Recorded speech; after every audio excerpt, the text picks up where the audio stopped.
Hey everyone, welcome to the Plus Platoon.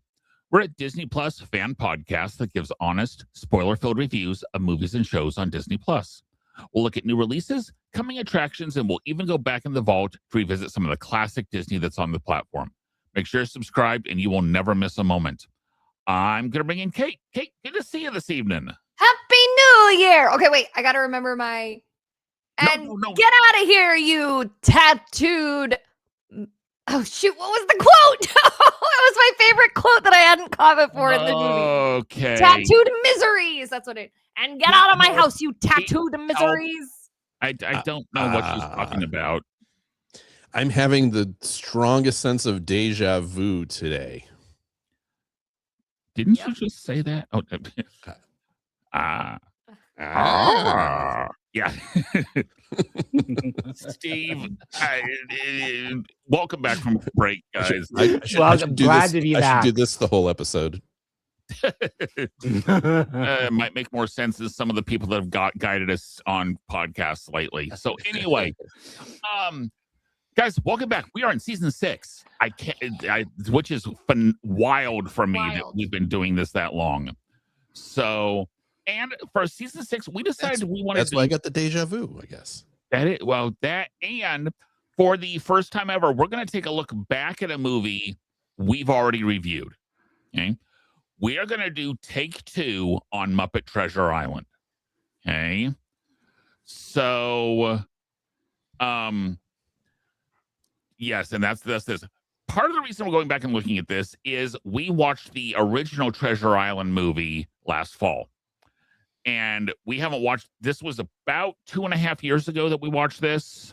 And so we've watched lots of different things. We've seen the original Treasure Island. And I just want to know if that made this movie, you think differently about this movie. Okay. So that's kind of the direction we're coming to this. We might not go same way we did on the original show, but there's some things I really want to make sure we talk about, especially because we've watched more Muppet stuff lately. We've watched other stuff lately, and I just want to see how this stacks up to what we thought about it the first time around. So, and rather than do our typical what did we like about it, what didn't we like about it, going to get a little bit more into some specifics. So, first question is, did the songs sing the right tune? This was a musical. This came out after Muppet Christmas Carol. This was Muppet Christmas Carol was a very big success, so they decided, hey, we'll do Muppet Treasure Island. And so my question is, did the songs sing the right tune? And as our resident musical theater person, Kate, what are your thoughts on the songs in this? Absolutely. And I felt the same way in A Christmas Carol. It's Christmas.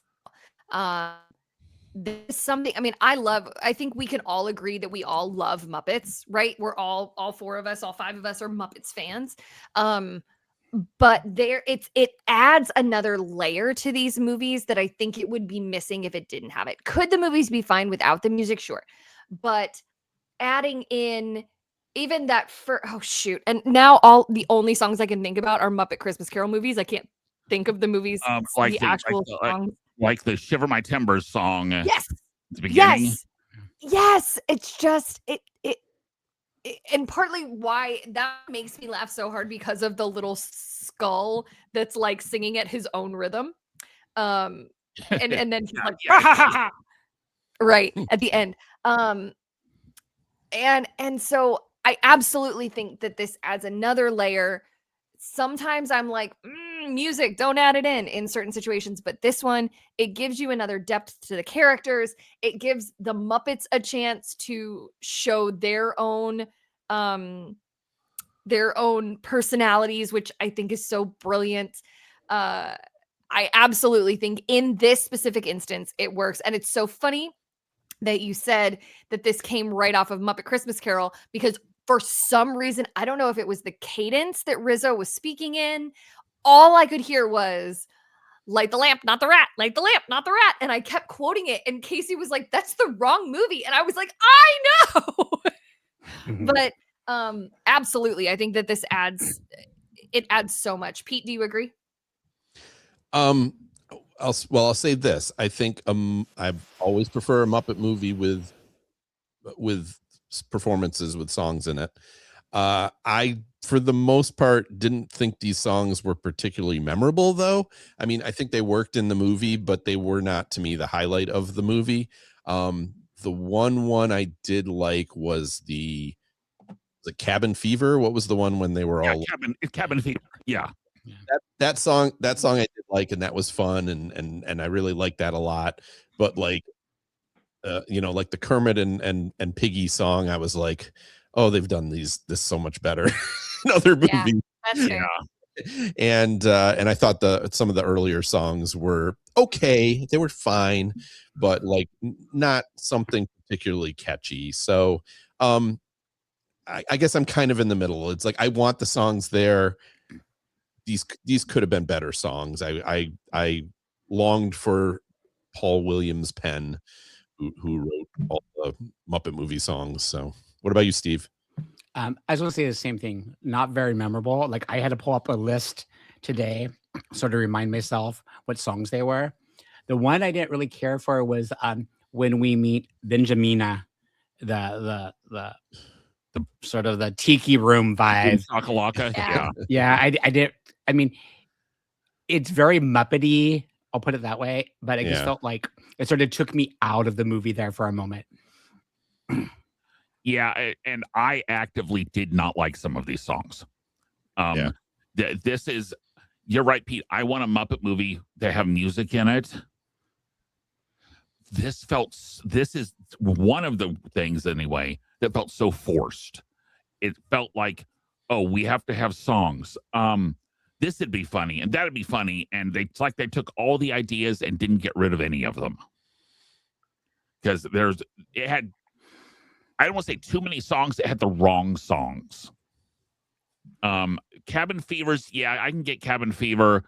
I like the opening song. The opening song, the Shiver My Timbers, is probably my favorite song in it. Mainly because what I love about it is the humans sing the chorus, and then it's always a Muppet singing the verse, which I thought was clever. But we'll get into humans versus Muppets here after a little bit. But yeah, the songs for me on this were an active miss. Really? So, yeah. Interesting. There were definitely some. I can agree with that. I wanted the song. Every song I'm thinking, okay, are they done singing yet? In just about every song. Yeah, that's the same feeling I had. It's like I want the songs here. I just want these to be better songs. Yeah, this was not a good song. Derek, do you think it would have helped if they were just shorter? No. Oh, okay. Because I'm thinking, are they done singing at 30 seconds into a lot of them? So it's just some of them did not work, and some of them were close, but some of them like the Boom Shakalaka tried way too hard, and especially the Kermit and Piggy song. All I could keep hearing is the love we found, the love. Yeah, it's when love is gone. I mean, it had that feeling to it. Right. That one especially. I was like, they've done this so much better before. Yeah. And much better multiple times. Right. Yeah. So, okay. So if that's how we felt about the songs, did the jokes hit the mark? Were these Muppet jokes? I mean, and you guys you three kind of understand what I'm talking about. Was it Muppet humor, or was it not? Was it other humor but still worked, or did it just not work? And Pete, I'll go to you as the defender of the faith on this one.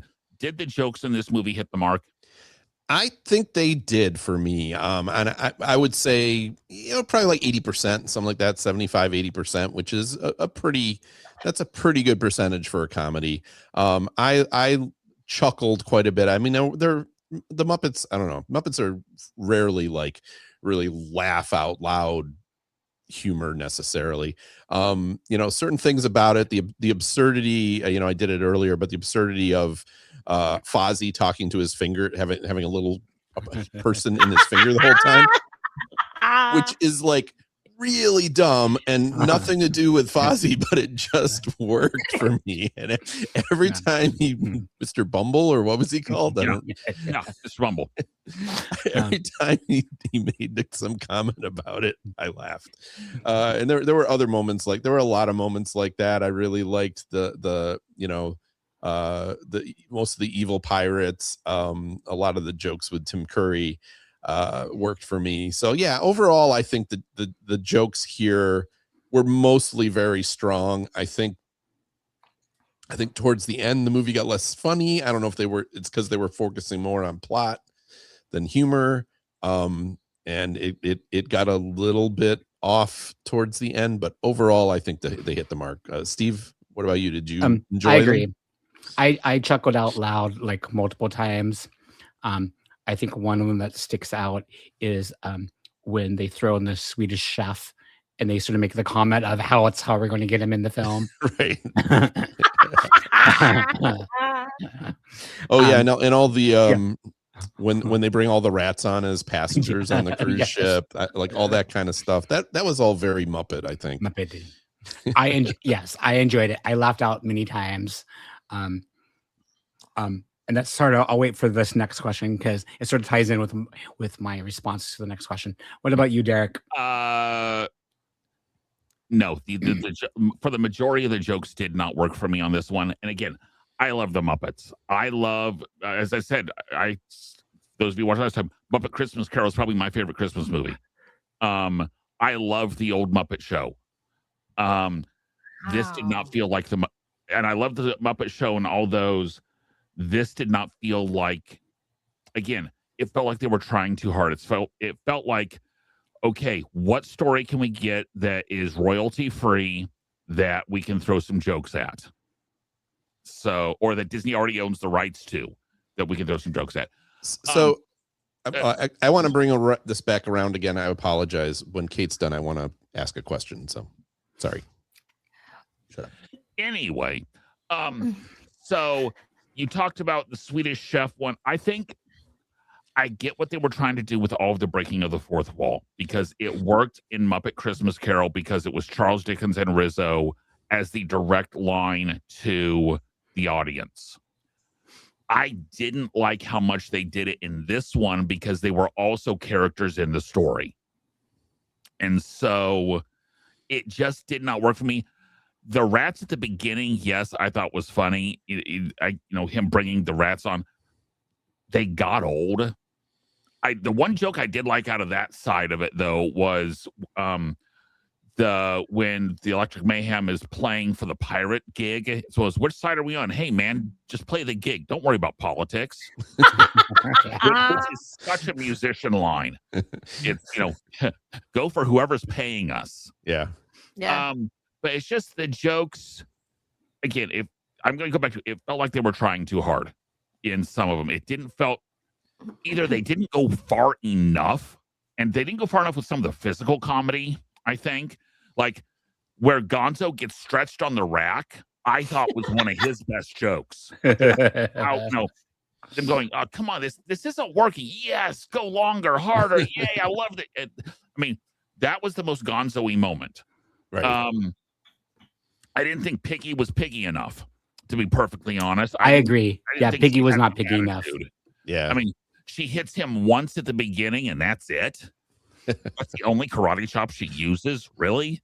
So, and I'll be honest, I think Tim Curry was wasted in this. I don't think it had to be Tim Curry in this, just because, yes, he was supposed to be the villain, but for everyone talking about how over the top Tim Curry is, Tim Curry is a Muppet in human form. But he wasn't Tim Curry. He wasn't Tim Curry enough. Yeah, he wasn't. Yeah, yeah.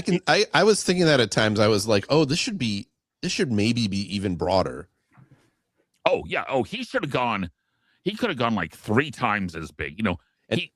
And maybe it hurts because we watched the regular Treasure Island, and that guy goes way beyond. It is so big. Yes.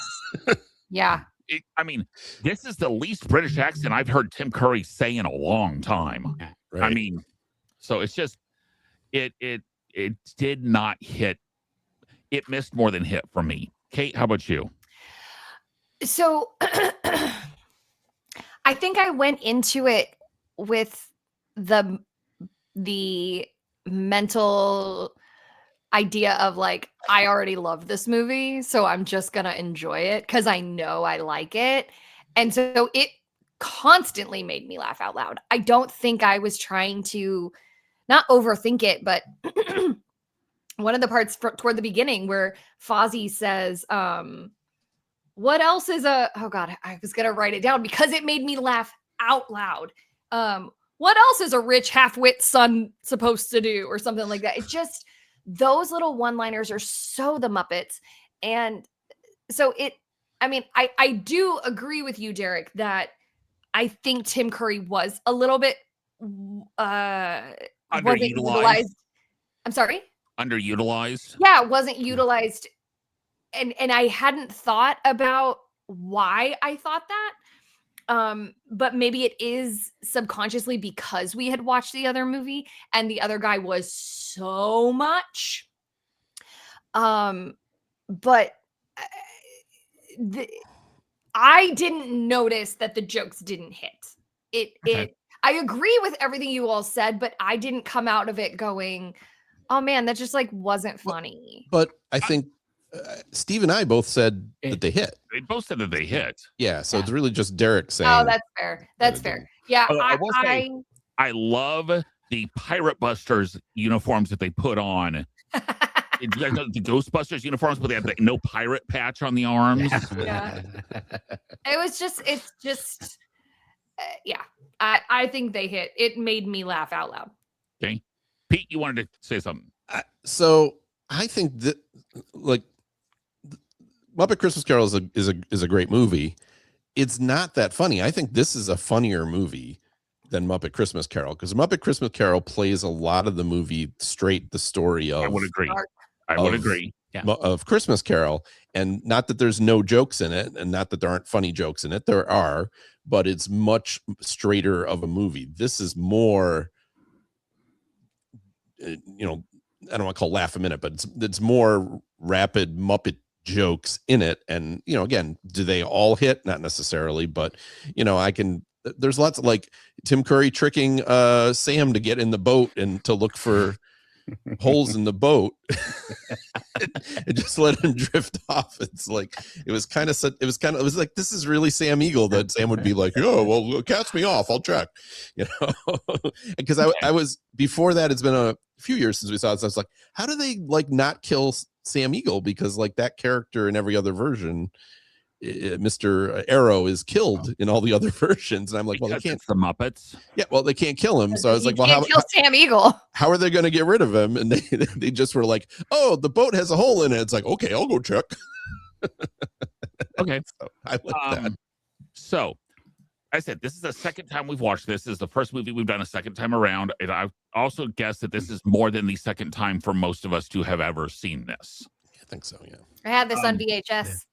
So what did you notice what did you notice new, or what did you notice different on this watch compared to other times that you've watched it? Steve? I love Gonzo and Rizzo. They make a great pair. They crack me up. I love the snarkiness. Like I was reading that originally they were going to be the Jim and Hawkins. Oh. As that was going to be the Jim Hawkins character. I don't know how that would work, but they are so funny. I think it's the snarkiest, the comments they made. I mean, even in the Christmas Story, they're hilarious. They should use them more often. Okay. Yeah. Yeah. For me, I had not remembered how many humans there were in this movie. And I didn't like it as much, to be perfect, because if I would want Tim Curry to be Long John Silver, what about Robin as Jim Hawkins?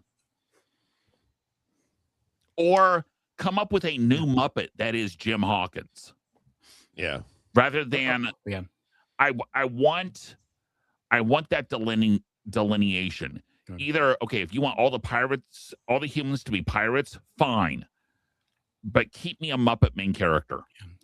Scooter as Jim I wouldn't mind Hopkins. Scooter. Scooter. But that's probably the thing I noticed this time around is how many more humans there were in this movie, and just completely intermingled. They didn't distinguish. It's like I feel like in the original Muppet movie, there wasn't a lot of, there was the mingling, but it's one of those, the auxiliary characters were all humans, but your main characters were all Muppets. Right. If that's going to be the case, if it's all your pirates and Long John Silver's humans, and then everyone else, all the good guys are Muppets, and even some of the bad guys can be Muppets too. I mean, Sweetums' turn at the end was just phenomenal. But that's one of the things that bugged me about it when I was watching this. It's one of those, I didn't like the young man who played Jim, I think, as Jim in this movie. I liked him better than Driscoll in the original version. Oh yeah. Oh, then Bobby Driscoll, absolutely. It was more. This one was better than that one. So, okay. So, Kate, I meant to look this up, but was the kid who played Jim Hawkins in this movie, was he in other stuff, like prominent other stuff? Not super, but he is still acting. That actor. Really? Like he's a working now. He's not a star or anything, but Sure. I looked him up, and he has IMDb credits all the way from back then, all the way through now, all British. So he wasn't it's mostly faking, British. Yeah, it's okay. I'll have to go look, because mostly stuff I didn't know, but I just remember thinking as a kid, I was like, he's so cute, and I still think it. He's so cute. Like, he's just so cute. Yeah. So for me, I again went into it because we watched Muppet Christmas Carol not too long ago. I was going in looking for the funny one-liners. I was looking for the light the lamp, not the rat, light the lamp. And the one that made me laugh, I had to rewind it because I was like, did I hear that correctly? Is it toward the beginning, this woman comes out and she's trying to get the pirates or whatever out. I don't remember exactly what's happening. She was like, get out of my house, you tattooed miseries. And I literally was like, what did she just say?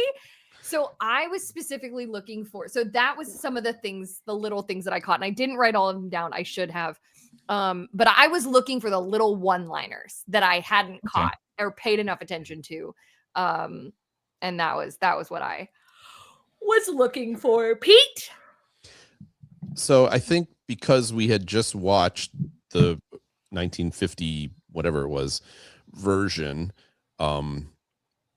this was the first time I noticed how close it hewed to the original story, or at least the original story as told by Walt Disney as well, right?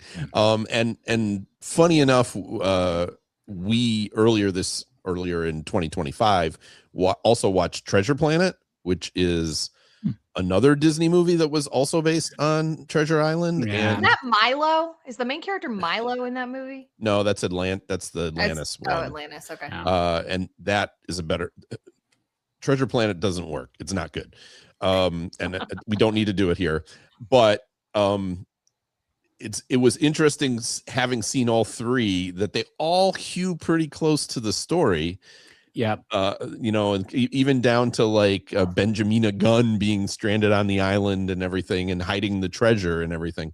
So it was that I thought was very interesting. I also, like Derek, noticed this time, and I agree, like the humans should be either like Tim Curry's role. Yes, that's a human. And then it should be like cameos, like Billy Connolly at the beginning playing Billy Bones. Like, yes. Perfect, right? I want cameos of celebrities. I don't want some of the pirate actors and some of the crew to be humans. Those should just all be Muppets. If you're just going to be like running around in the background, why do I have why do I need a human there? Yeah. Give me, just put those people as Muppets. Those should just be Muppets. And I kind of agree with you on Jim Hawkins, only because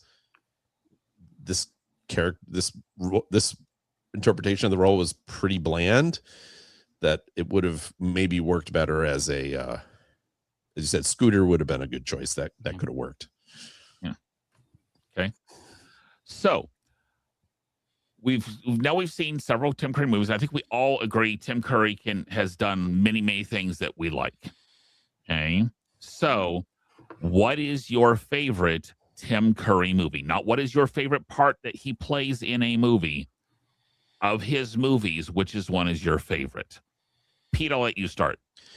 I'm afraid I got to take one of the big ones, because I thought about this, and honestly, he hasn't been in a ton of movies. He kind of stopped like being in big movies. He did a lot of voice acting. Yes, he went to a lot of voice acting. But man, I love Clue. I can't. And it's not just Tim Curry. Everybody in that movie is so brilliant, so funny. Madeline Kahn, Michael McKean, Christopher Lloyd. It's I don't know. Brilliant. Watching it now, you like, how did this movie not be a hit back at the time? What did they screw up? Because this movie is so funny, and Tim Curry is great in it too. So I have to take that, and I apologize for I know. You let me go first. I had to take it. So I know. Steve. So I'm going with my backup because Clue was number one. I'm going to go with the TV movie It. I remember watching it as a child, and he just, I mean, I know there's the new Pennywise. Original Pennywise? Yeah, he was the original Pennywise, the TV It movie over 2 episodes, 4 hours, whatever. He played the creepy clown. I mean, yeah. I'm gonna have to go. I'm not a huge scary movie fan. I didn't realize that was him. I'm gonna have to go watch it. I mean, whoever the other Bill or whatever, he takes a different take. I think Tim Curry did the total like creepy clown that turns evil that you would imagine. So that was mine. Okay. I'm gonna go one where he has a much more supporting role, but is still a very, very good movie, mainly because I can't go with Pete's. I'm gonna go with Hunt for Red October. That is not what I thought you were gonna say. I almost said that, Derek. I almost said that. That is a great movie. Sean Connery and Alec Baldwin. Alec Baldwin. Okay, Alec Baldwin a little bit. Although I will say I like Alec Baldwin's character representation of the character better than Harrison Ford's. Yeah. But because Harrison Ford always plays the same character.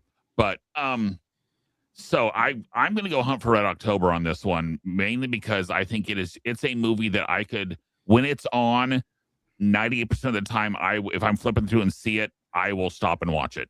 And that movie holds up. I just saw it fairly recently. Yes. I downloaded it and watched it on a plane, and it is a great movie. It is a great movie.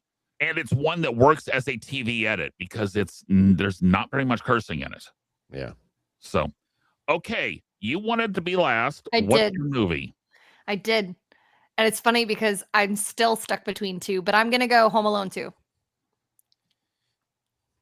I'm going to go Home Alone 2. Yeah. It was between Home Alone 2 and Annie. And I know that all of you are going to be like, Annie, it was such a terrible movie. It's not a terrible movie. Annie was the movie that one of the first times I saw singing and dancing at the same time. And so, okay, I'm going to switch mine to Annie. And Tim Curry as Rooster and Bernadette Peters as Lily St. Regis.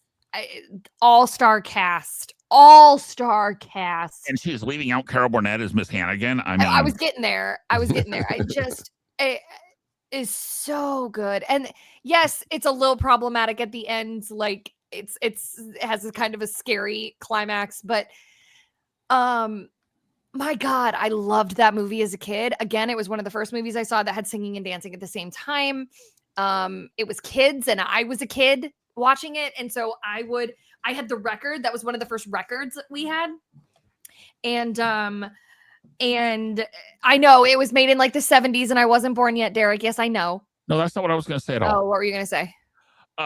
So gonna tell a story on my senior here. When he was probably 7 or 8, they were doing their Christmas program was music from movies.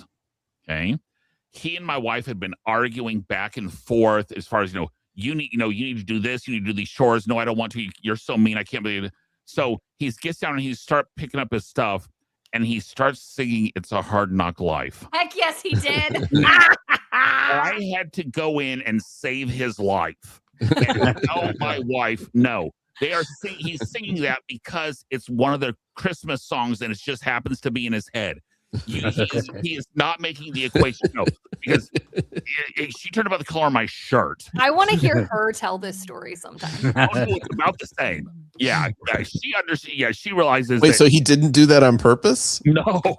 Really? Oh, I thought for sure that was on purpose. Not at that age. Well, because he wouldn't know the background of the story. He just knew the song. But this is back when you could actually carry a tune in, a dump truck. When I sort of did I didn't do it in protest for cleaning, but I would get buckets and would sing It's a Hard Knock Life and move the buckets and have the thing. And yeah, it was just, it was. I want to see videos of little Katie doing that. I'll find. I was in Annie. Wildly enough, I was in the musical Annie when 9/11 happened. I was in 8th grade. Wow. And we were in, and there's the whole it's not in the movie, but in the stage show, they sing the song called NYC. NYC, yeah. And our daddy Warbucks. So 9/11 happened on Tuesday. Mm-hmm. We didn't have a show until Thursday, I think, Thursday or Friday.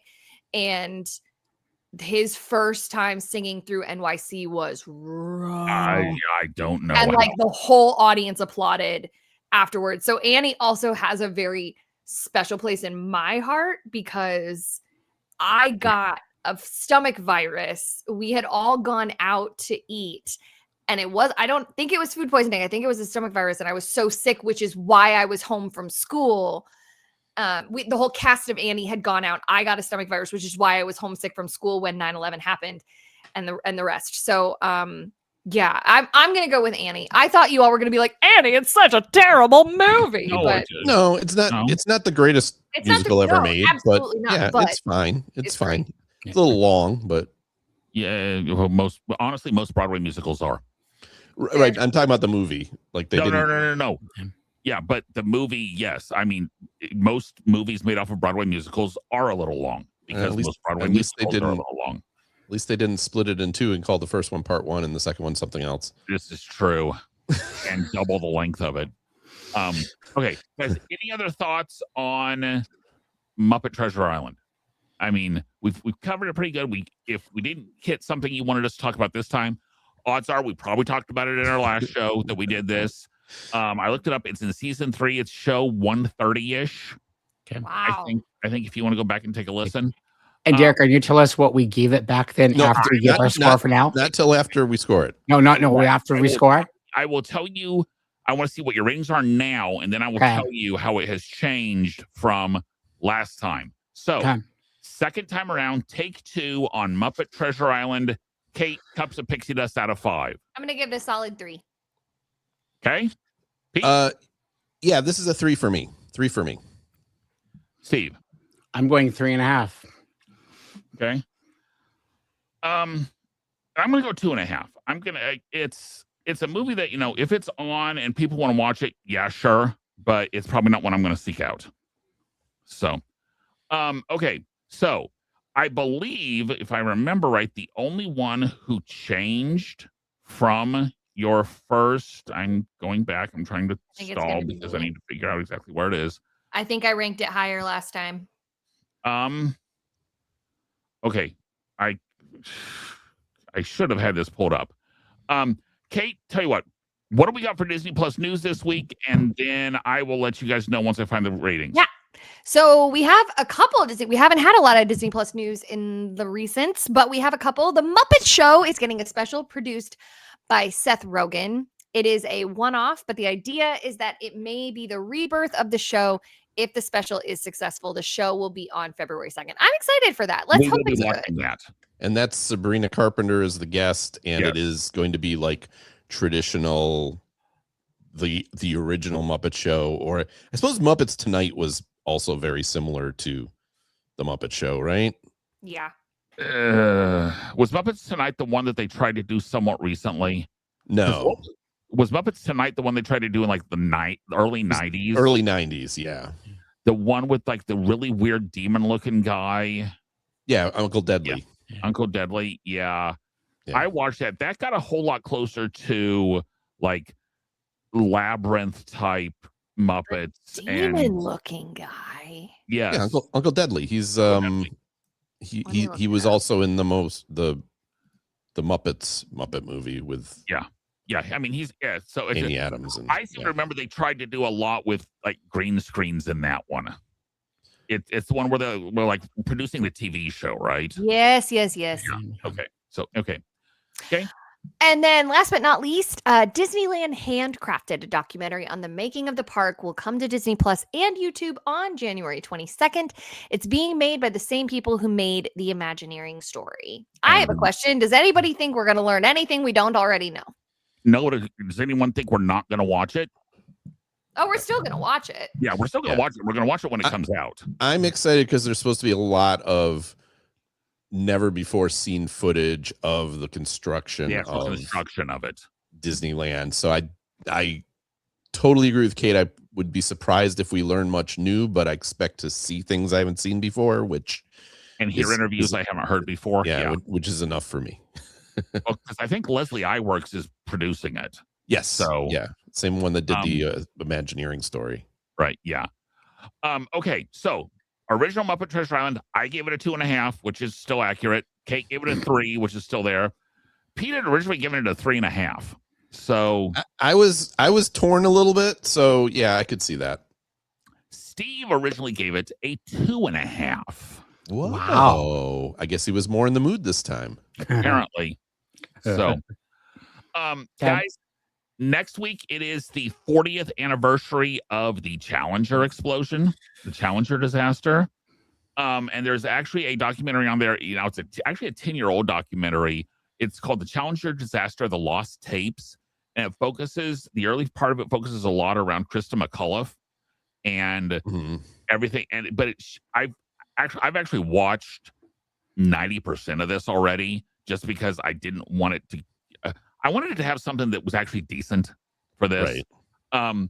And the first part shows her like her preparation as far as the selection of her, and then the preparation of her lessons, shows some of that.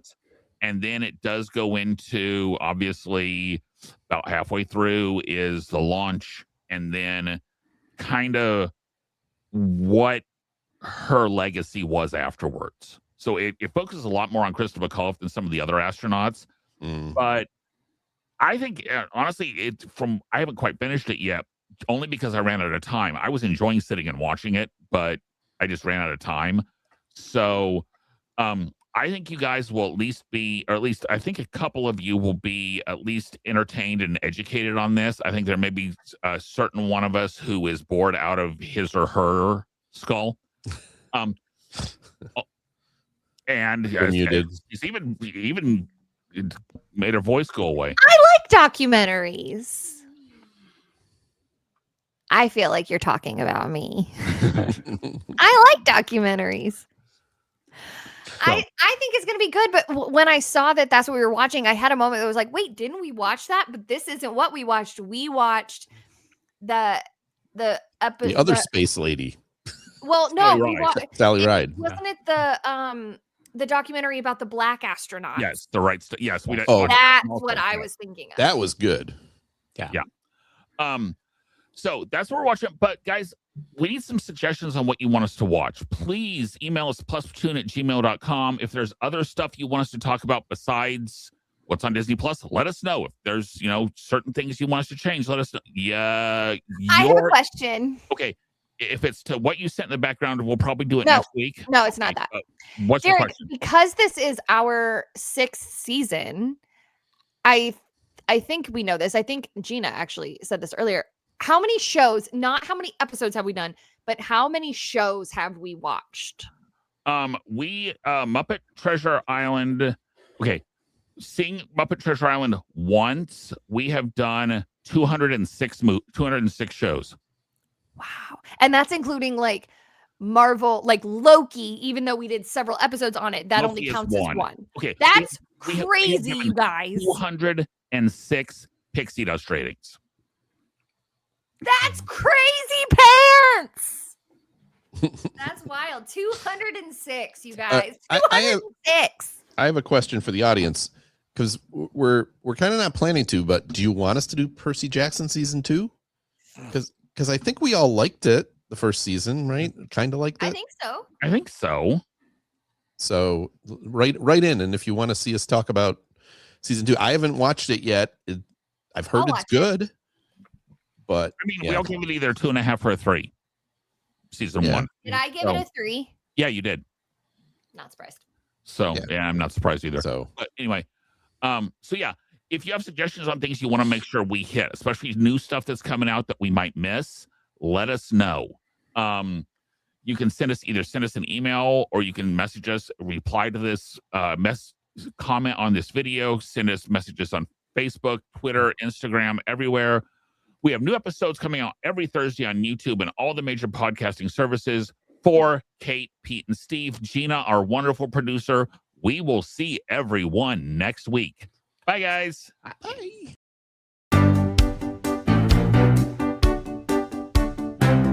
Thanks for watching this week's episode of the Plus Platoon. Be sure to subscribe to the Plus Platoon podcast to keep getting great content each week. Then head over to Apple Podcasts and leave those 5-star reviews, as they help make the Plus Platoon visible to even more Disney Plus fans. Also, go to YouTube and like and subscribe to the Plus Platoon channel, where you can watch all future episodes live. If you have a question for the Plus Platoon, please send us an email to plusplatoon@gmail.com, or connect with us on Facebook, Twitter, or Instagram @PlusPlatoon. The Plus Platoon is a Disney Plus fan podcast and is not affiliated with the Walt Disney Company or the Disney Plus streaming service. All opinions expressed on the show are solely those of the individual hosts and in no way reflect the views of the Walt Disney Company. Thanks for watching, and be sure to stay tuned for next week's episode, because the Plus Platoon is to be continued.